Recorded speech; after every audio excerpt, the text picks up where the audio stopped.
হয়েছে তোমার পায়ে? করেছো কেন? তুমি কোথায় গিয়েছিলে? ওই একটু ঘুরে আসলাম, মর্নিং ওয়াক টক সেরে ফেললাম। ওহ বাবারে, মর্নিং ওয়াক এখানে এসে? রেগুলারিটিটা মেনটেন করতে হয়, আমি কলকাতায় করতাম। ওটা কিসের দাগ গলায়? এই যে এটা, ওই যে ওই যে ওই যে। ফরেস্ট এরিয়া, হয়তো পোকা টোকা কামড়েছে কিছু। পোকা দাগ করে দিয়েছে না?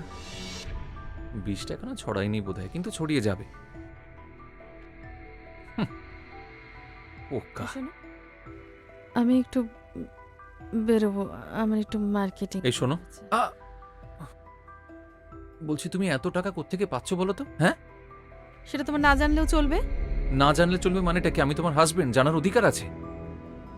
হাজবেন্ড, 7 বছর বিয়ে হয়েছে, কোন সুখটা তুমি আমাকে দিয়েছো বলতে পারো?